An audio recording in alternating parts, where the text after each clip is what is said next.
संघर्ष योद्धा मनोज जरांगे पाटील यांची आज बीडमध्ये इशारा सभा जी आहे ती पार पडते आणि या सभेसाठी मोठ्या प्रमाणात बीड शहरामध्ये जे आहेत बॅनरबाजी करण्यात आल्याचं देखील आपल्याला पाहायला मिळत आहे आणि मोठ्या प्रमाणात पोलीस बंदोबस्त जो आहे तो या संपूर्ण सभेसाठी तैनात करण्यात आल्याचं देखील आपल्याला पाहायला मिळतं। जवळपास 2 ॲडिशनल SP दर्जाचे अधिकारी, 5 DYSP, त्याचबरोबरीने 50 पेक्षा अधिक PI आणि PSI आणि या ठिकाणी मोठ्या प्रमाणात 1800 पोलीस जे आहेत ते संपूर्ण या सभेसाठी तैनात करण्यात आल्याचं देखील आपल्याला पाहायला मिळतंय आणि मोठा बॅनरबाजी जी आहे ती या संपूर्ण शहरामध्ये करण्यात आल्याचं आपल्याला पाहायला मिळतंय। खरं तर आपण पाहू शकतो छत्रपती शिवाजी महाराज चौकामध्ये आहोत आणि या ठिकाणी संपूर्ण बीड शहराला भगवमय वातावरण जे आहे ते करण्यात आल्याचं पाहायला मिळतंय। जवळपास 11,000 भगवे झेंडे जे आहेत ते संपूर्ण बीड शहरापासून ते पाटील मैदान जिथं ही सभा पार पडणार आहे त्या ठिकाणी लावण्यात आल्याचं देखील आपल्याला पाहायला मिळतंय। मोठमोठाले बॅनर्स जे आहेत ते देखील या ठिकाणी लावण्यात आलेले आहेत।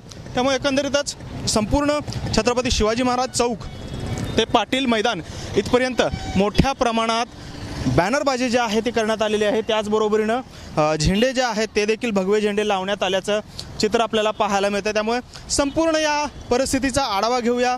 छत्रपती शिवाजी महाराज चौक ते पाटील मैदानपर्यंत कशा पद्धतीनं बॅनरबाजी असेल, झेंडा जे काही फडकवण्यात आलेले आहेत ते आपल्याला पाहायला मिळतात आणि एकंदरीतच संपूर्ण माहोल आपण या माध्यमातून जाणून घेणार आहोत। आपण पाहतोय छत्रपती शिवाजी महाराज चौकामध्ये मोठ्या प्रमाणात बॅनरबाजी असेल, त्याचबरोबरीनं झेंडे जे आहेत ते फडकवण्यात आल्याचं पाहायला मिळतंय।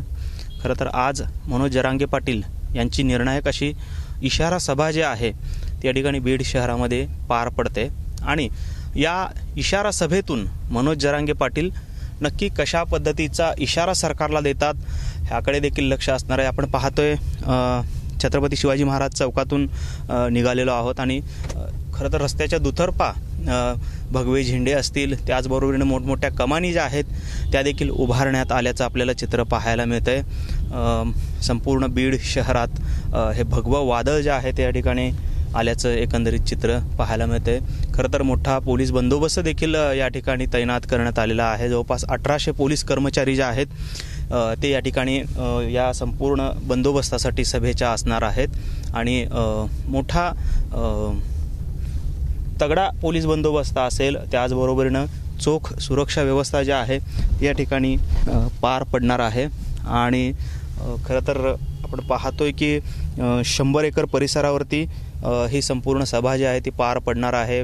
पार्किंग देखील त्या ठिकाणी करण्यात आलेलं आहे आणि अगदी सोलापूर धुळे राष्ट्रीय महामार्गालगतच पाटील मैदान जे आहे बीड शहरामधलं त्या ठिकाणी ही सभा जी आहे ती पार पडते। खरं तर मराठा आरक्षण मिळावं या मागणीसाठी मोठ्या प्रमाणात या ठिकाणी मनोज जरांगे पाटील यांच्या सभा ज्या आहेत त्या सातत्याने होताना पाहायला मिळत आहेत। संपूर्ण मराठवाडा असेल, पश्चिम महाराष्ट्र असेल, या ठिकाणी जंगी सभा ज्या आहेत त्या पार पडलेल्या आहेत आणि आज निर्णायक अशी इशारा सभा जी आहे ती मनोज जरांगे पाटील यांची या ठिकाणी आज पार पडणार आहे। खरं तर या संपूर्ण मनोज जरांगे पाटलांच्या सभेकडे राज्याचं लक्ष लागलेलं आहे। विशेष म्हणजे मनोज जरांगे पाटील यांच्यावरती 200 JCBच्या माध्यमातून फुलांची उधळण तर करण्यात येणारच आहे, मात्र त्यापेक्षाही पुढे जाऊन हेलिकॉप्टरद्वारे देखील या ठिकाणी पुष्पवृष्टी जी आहे ती करण्यात येणार आहे। बीड शहरातली रॅली संपून मनोज जरांगे पाटील हे जेव्हा साधारणपणे दुपारी 2च्या सुमारास पाटील मैदानावर पोहोचतील ना त्याच वेळेस हे हेलिकॉप्टरमधून पुष्पवृष्टी केली जाणार असल्याचं देखील सांगण्यात आलेलं आहे।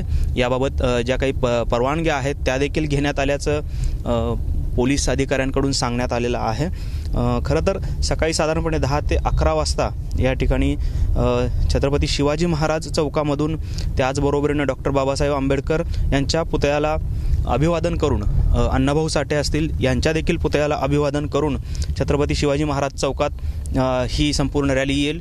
तिथे शिवाजी महाराजांना अभिवादन करून ही पूर्ण रॅली जी आहे मनोज जरांगे पाटील यांची ती बार्शी रोडच्या दिशेने म्हणजेच बार्शी नाक्याच्या ठिकाणी येईल। तिथे मुस्लिम समाजाकडून त्यांना पाठिंबा देण्यात येणार आहे मराठा आरक्षणाच्या मागणीसाठीचा, असा एकंदरीत रॅली आहे आणि बार्शी नाक्यावरून थेट मनोज जरांगे पाटील जे आहेत ते सभास्थळी पाटील मैदानावरती पोहोचतील। त्यामुळे मोठ्या प्रमाणात रॅलीला देखील त्यांच्या उत्स्फूर्ताचा सहभाग मिळत असल्याचं आपल्याला पाहायला मिळालेलं आहे आत्तापर्यंत।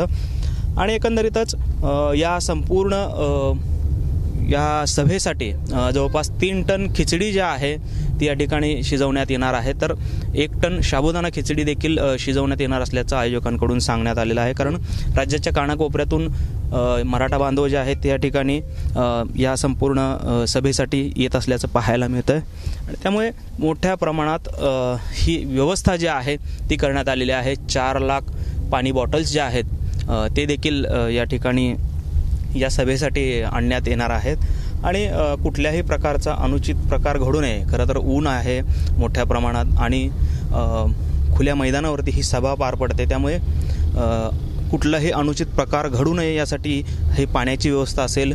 त्याचबरोबरीनं आरोग्य व्यवस्था देखील चोख ठेवण्यात आलेली आहे. जवळपास 10 ॲम्ब्युलन्स ज्या आहेत या संपूर्ण सभेसाठी ठेवण्यात आलेल्या आहेत. अचानक कुणाला काही त्रास उद्भवला तर त्याला तात्काळ दवाखान्यात नेण्याची व्यवस्था देखील या ॲम्ब्युलन्सच्या माध्यमातून करण्यात आलेली आहे. त्याचबरोबरीनं दूरवरपर्यंत ही गर्दी जी आहे ती असणार आहे आणि त्यासाठी 4 टप्प्यात स्क्रीन ज्या आहेत त्या देखील लावण्यात येणार आहेत. कारण कोणालाही त्यांची सभा पाहण्यासाठी अडथळा येऊ नये, कारण दृष्टिक्षेपात ते येत नसतील तर स्क्रीनच्या माध्यमातून ते दृष्टिक्षेपात यावेत म्हणून 4 स्क्रीन ज्या आहेत त्या 4 वेगवेगळ्या विभागामध्ये लावण्यात येणार आहेत. आणि विशेष म्हणजे महिलांसाठी स्वतंत्र अशी बैठक व्यवस्था जी आहे ती या सभेसाठी असण्याचं पाहायला मिळतं आहे. त्यामुळे एकंदरीतच मोठा बंदोबस्त जो आहे तो या ठिकाणी या संपूर्ण बीड शहर आणि परिसरामध्ये असल्याचं देखील आपल्याला पाहायला मिळते. आज मनोज जरांगे पाटील नक्की काय भूमिका जाहीर करतात याकडे देखील संपूर्ण राज्याचं लक्ष जे आहे ते लागलेलं आपल्याला पाहायला मिळतंय. त्यामुळे ओबीसी विरुद्ध मराठा असा देखील एक सुप्त संघर्ष जो आहे तो मधल्या काही काळांपासून सुरू असल्याचं पाहायला मिळते. मनोज जरांगे पाटलांच्या ज्या काही सभा झाल्या त्या ठिकाणीच किंवा त्याच्या लगतच या ठिकाणी ओबीसी एल्गार परिषदा ज्या आहेत त्या झालेल्या होत्या. खरं तर राज्यातले मंत्री छगन भुजबळ यांनी या सभांना संबोधित केलेलं होतं आणि जरांगे पाटलांवर सातत्याने प्रहार करण्याची भूमिका जी आहे ती त्यांनी सुरूच ठेवलेली असल्याचं आपल्याला पाहायला मिळतं आहे. काल देखील छगन भुजबळ यांनी उपरोधिक असे टोले जे आहेत ते जरांगे पाटलांना लगावलेले होते. त्यामुळे त्या उपरोधिक टोल्यांना देखील मनोज जरांगे पाटील आज कशा पद्धतीनं उत्तर देतात याकडे देखील संपूर्ण राज्याचं लक्ष जे आहे ते लागलेलं आहे. आपण आता आहोत बार्शी नाका येथे आणि पाहतोय मोठ्या प्रमाणात या ठिकाणी कार्यकर्ते जे आहेत ते देखील जमायला सुरुवात झालेली आहे. वेगवेगळ्या टप्प्याटप्प्याला बॅनर्स जे आहेत मनोज जरांगे पाटील यांच्या स्वागताचे निर्णायक इशारा सभेचे लागलेले देखील आपल्याला पाहायला मिळत आहेत आणि रस्त्याच्या दुतर्फा भगवे झेंडे जे आहेत ते देखील लावण्यात आलेले आहेत. ठिकठिकाणी पेंडॉल्स देखील उभा करण्यात आलेले आहेत जेणेकरून जे काही मराठा बांधव या संपूर्ण सभेसाठी येतील त्यांना खाण्याची व्यवस्था जी आहे ती या पेंडॉल्सच्या माध्यमातून वितरित करण्यात येणार आहे आणि एकंदरीतच मोठा बंदोबस्त मोठा तामझाम जो आहे तो या ठिकाणी या आजच्या सभेसाठी असणार आहे. त्यामुळे नक्की कशा पद्धतीनं आजची ही सभा जी आहे ती पार पडते हे पाहणं देखील महत्त्वाचं ठरणार आहे. आपण पाहतोय खरं तर छत्रपती शिवाजी महाराज चौक बीड येथून हे पाटील मैदान जे आहे ते साधारणपणे 2.5 ते 3 किलोमीटर अंतर आहे आणि हा तो सोलापूर धुळे राष्ट्रीय महामार्ग आहे ज्या ठिकाणी ही संपूर्ण सभा जी आहे ती याच्या उजव्या बाजूला पार पडल्याचं आपल्याला पाहायला मिळते. आपण पाहतोय या संपूर्ण चौकामध्ये आत्ता आपण आलेलो आहोत आणि समोर दृष्टिक्षेपात ही सभेचं स्थळ जे आहे ते या ठिकाणी आपल्याला पाहायला मिळते. कार्यकर्ते टप्प्याटप्प्याने जमायला देखील सुरुवात झालेली आहे. स्वयंसेवक मोठ्या प्रमाणात या ठिकाणी उभारण्यात आलेले आहेत. मात्र आपण पाहतोय की ही वाहतूक जी आहे ती देखील या ठिकाणी वळवण्यात आलेली आहे. जवळपास बीड शहरामध्ये 14 तास बस जी आहे एस टी बस ती येणार नसल्याचं पाहायला मिळते. खरं तर सभेच्या अनुषंगाने वाहतूक व्यवस्थेत बदल करण्यात आलेला आहे. त्यामुळे राज्य मार्ग परिवहन महामंडळाने देखील आपल्या वाहतुकीत बदल केलेला आहे. बीड शहरात सकाळी 8 वाजेनंतर पुढचे 14 तास कुठलीही बस जी आहे ती शहरामध्ये येणार नसल्याचं सांगण्यात आलेलं आहे. त्याचबरोबर रात्री 10 वाजेपर्यंत पर्यायी बसने या ठिकाणी ही संपूर्ण शहरामध्ये धावणार आहेत बसेस आपण पाहतोय आत्ता सभास्थळाच्या ठिकाणी आपण पोहोचतोय आणि छत्रपती शिवाजी महाराजांचा मोठा अश्वारूढ पुतळा जो आहे तो या ठिकाणी उभारण्यात आलेला आहे. खरं तर मनोज जरांगे पाटील यांच्या प्रत्येक सभेमध्ये असा पुतळा जो आहे तो उभारला जातो. त्याच पद्धतीने या ठिकाणी देखील हा पुतळा जो आहे तो उभारलेला आहे आणि मोठ्या प्रमाणात कार्यकर्ते जे आहेत त्या ठिकाणी स्वयंसेवक जे आहेत ते कष्ट करताना आपल्याला पाहायला मिळत आहेत. खरं तर ही सभा यशस्वी होण्यासाठी हे सर्व कार्यकर्ते मोठ्या मेहनतीनं या ठिकाणी कामाला लागलेले आहेत आणि आपण पाहतोय हेच ते ठिकाण आहे सभेचं. या ठिकाणी मनोज जरांगे पाटील दुपारी 2 वाजता कार्यकर्त्यांना आणि मराठा समाजाला संबोधित करणार आहेत.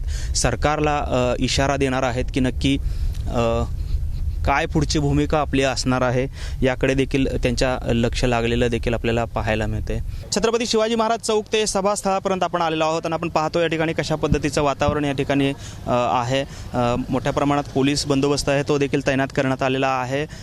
मोठमोठे बॅनर्स जे आहेत ते या ठिकाणी मनोज जरांगे पाटील यांचे लावण्यात आलेले आहे. त्याचबरोबरीनं भव्य असा किल्ल्याची प्रतिकृती असलेला स्टेज देखील या ठिकाणी उभारण्यात आलेला आपल्याला पाहायला मिळत आहेत. खरं तर 100 एकर परिसरावर ही सभा होणार असल्याचा दावा जो आहे तो आयोजकांकडून करण्यात आलेला आहे आणि आज या इशारा सभेमध्ये मनोज जरांगे पाटील नक्की काय भूमिका मांडतायत हे पाहणं देखील महत्त्वाचं ठरणार आहे. राज्य सरकारला कोणता इशारा देत आहेत हे देखील पाहणं महत्त्वाचं ठरणार आहे. कॅमेरामन विनोद हुमनाबादकरसह सागर सुरवसे, TV9 मराठी, बीड.